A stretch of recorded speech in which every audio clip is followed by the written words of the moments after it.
Greetings and welcome to You Are the Miracle podcast. I am Shan Kramer and this is my better half, Don Kramer. Hello, everyone. Have we got a surprise for you tonight? That's Oh, right. yes. That's right. We've been talking for a long time about how, there's too many people who are sitting on the bleachers instead of being on the playing field, doing what they can do to make a difference in the world. And boy, we've heard every excuse under the sun, haven't Yes, we? we have. Oh my gosh. For some people, they think they're too old, life has gone by. They can't be out here doing all these things to make a difference. And some people don't think they can be leaders. That's true. And that's crazy. It totally is crazy. It is something that can be learned. It is not something you have to be born with to be able to lead. But boy, haven't we even heard from some young people that they just don't think that they're old enough to be able to make a difference? They in for a shot. That's right. That's right.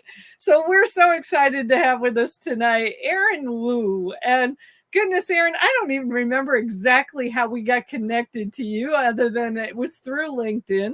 You might have seen us somewhere online and reached out to us, but we're so excited to have you with us on our podcast tonight. Glad to be on. Awesome.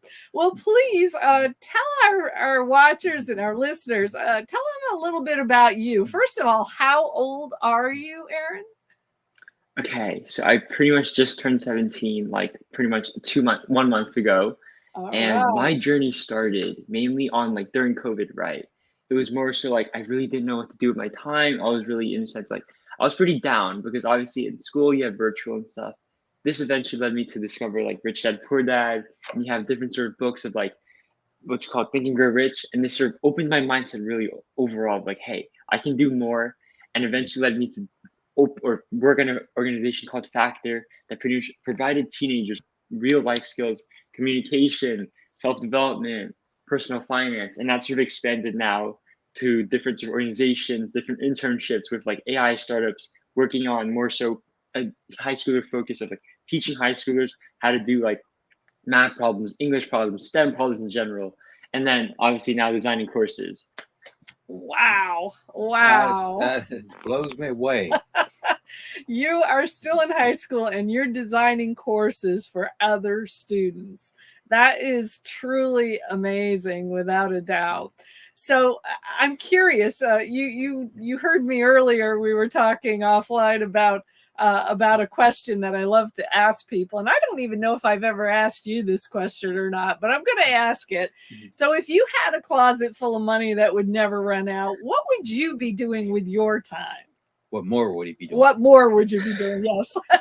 Like he's not doing anything. Ooh, okay. My answer to this, this is a big question. And I've asked this question a couple of times to other people as well. My response would mainly be continue what I'm doing now, but on a larger scale. In terms of like with the resources, right? I would be able to reach out to like different organizations that are doing similar things, and then look for places where everything could be made more efficient, whether by in a sense acquiring different companies or something and combining into one sort of bigger organization, and make it as efficient as possible to maximize that impact. That would be obviously you can do that even without money, but if I had a closet full of money, that's what I would do. Focus on more so like how can I make the current systems more efficient, as well as obviously hiring or like working with like awesome people and being able to, in a sense, have them on the team. That would be my response to that. Wow. Okay. So you just keep expanding the vision that you're already working within. And I'm curious, I'm not sure I've asked you this question either. Are you planning on going on to college? And if so, what do you think you're going to be studying? Big question. I would say currently, right, I'm applying next year. So there are some options on the table. The main thing for me would be I want to go to a college or university that allows me to, one, learn business at the same time, but also travel abroad, because hitting sort of two birds in one stone here, like being able to like fulfill like a traveling dream of mine, like be able to travel the world, open myself up to new experiences at the end of the day. So yeah, college is going to be on the table. in terms of major wise, I was originally thinking like business or something around there, but potentially even pivoting over to like more so like business communications, potentially like getting a minor in like education. We'll see. Who knows? I'm still open to different sort of majors and stuff. Well, but the really good news is that before you even are approaching trying to make that decision, you're already experiencing so much more than a lot of young people your age do. I mean, and if I heard you right, it sounded like you're kind of in an internship right now. I mean, how important do you think internships are for our younger folks right now? I think overall high schoolers know it's pretty overall really important to get sort of like that work experience before even like that formal work experience. So more so like the ability to go through an internship, open yourself up to sort of say like, hey, maybe this is potential. Like I may be able to see myself doing this in the future. I may or may not. To be able to like provide that stepping stone for yourself in general, right? And be able to like sort of say, okay, I've tried this, or I've tried like sort of like a bite out of this cookie, right? Maybe I'll continue taking more bites and pursuing that interest more. Or maybe, don't really like it. I'll sort of transfer to another cookie or try something else. But yeah, I think it's so valuable in terms of overall like experiencing something before it's actually like formal work experience. So getting like that taste or dipping your toes in the water per se. Yes. Couldn't agree more. I think too many of our young people are limiting themselves in terms of different, getting exposed to different kinds of experiences. Because how in the world can you even begin to make a choice about, future studies and such when you don't know what's out there, you don't know what you like, and you haven't even fully tested out some of your skills and talents. What was it? Was it truly just the whole COVID experience that caused you to kind of expand and reach out there to try to learn some new things? I think there were so many factors aside even from COVID, right? Like I was in eighth grade at the time. That was sort of when COVID started. March about remember it pretty well. There was a couple factors in terms of like wanting to do something more because obviously with all the free time, and it was more so like I'm sort of twiddling my thumb, after class. I don't really have much to do other than obviously like the typical thing we play games with your friends or something, right? But obviously that sort of got boring over time. So I guess even potentially like that boring aspect of what other kids felt was fun sort of felt it was boring for me. So that was also the main thing. Aside even from COVID, I think I would have realized that over time, even throughout the summer, right? Like I want to do something bigger and more. That isn't also, I guess, it's it's really short term minded. It's more so like a short term mindset, right? Like oh, I get the short term happiness now, rather than long term happiness, seeing being like, hey, I worked throughout my summer or I did something really cool. I both made big impact and here are like the results out of that. And that's like so much more impactful rather than just being like, oh, I played a game, I got to this level, XYZ, oh, that's cool. But after that, it's there's not really much to it. It's not as how do we say it? There's not much value to it. And I guess long term wise, from a long term perspective, being able to say like, hey, I did so much more with my summer rather than just playing games. So also, coupled with the fact of COVID and also what's it called, not really having a lot of free time. I think that's really what transitioned me into like adopting this mindset of like being more open to things. Very cool. Very cool. Well, I know we were discussing a little bit about this earlier. How important is it, do you think, for teens and young adults to be finding some kind of a creativity outlet?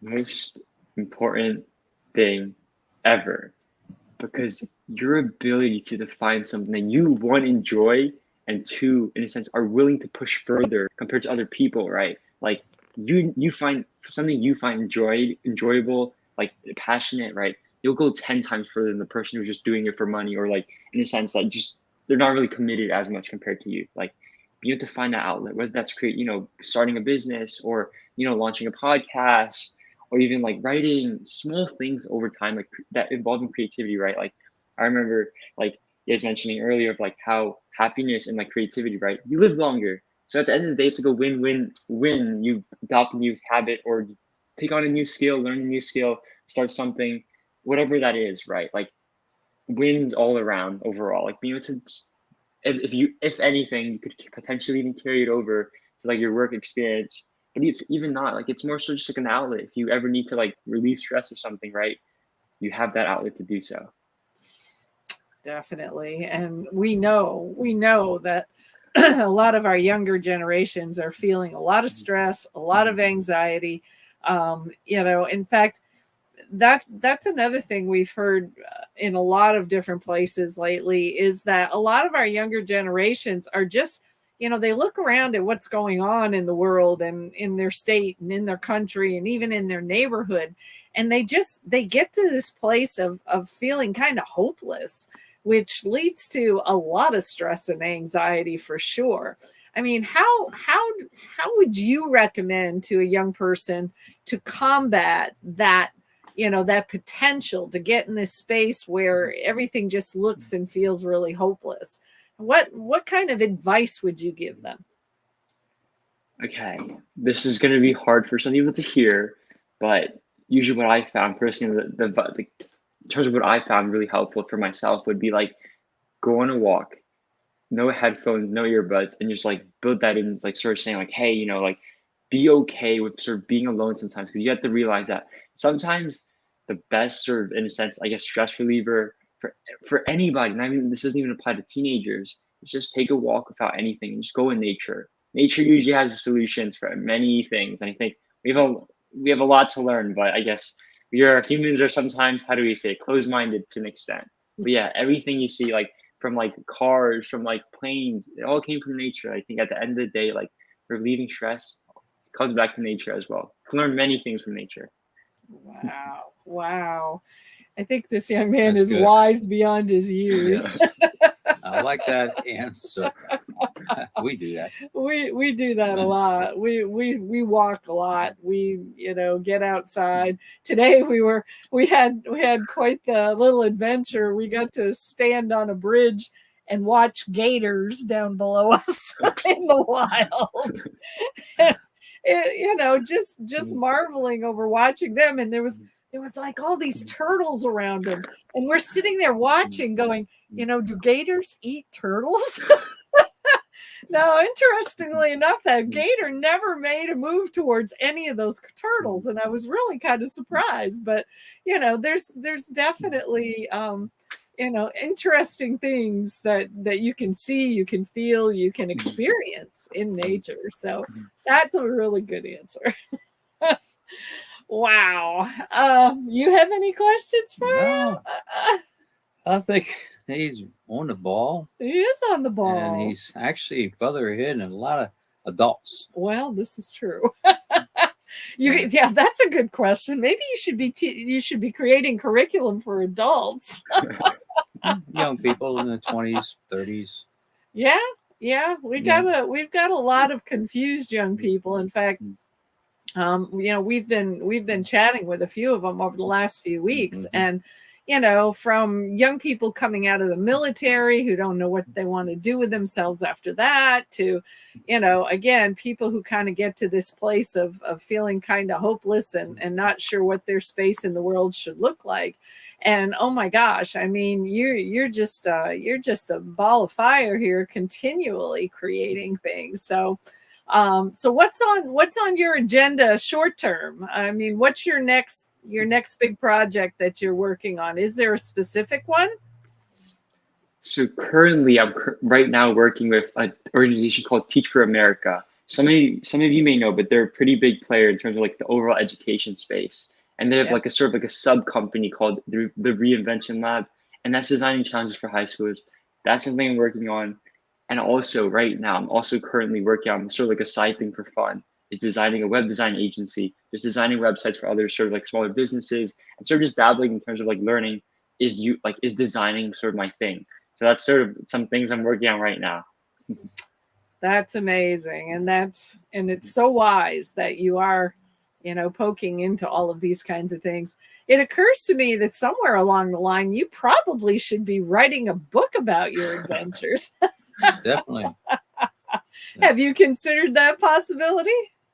It's been brought up. I mean, the main thing would be like, at the end of the day, I want to be able to share, like, I guess on LinkedIn, right? Like I guess that's sort of the book part of like be able to document my stories and document my like in a sense lessons I've learned so far.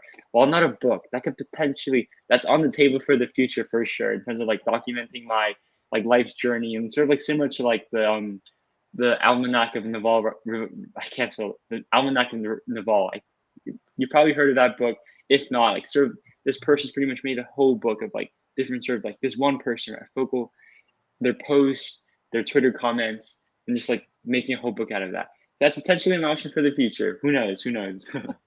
There you go. That's true. That's true. I'd love to see you create your own version of. I remember our kids when they were young. They read Rich Dad Poor Dad for teens. I'd love to see you write your own version of something like that. I could picture that. I could see you doing that because I know you're digging into a lot about the entrepreneur mindset. And my goodness, the fact you've already read Think and Grow Rich and Rich Dad Poor Dad, that's amazing right there. A couple good books there. Yep, for sure. For sure.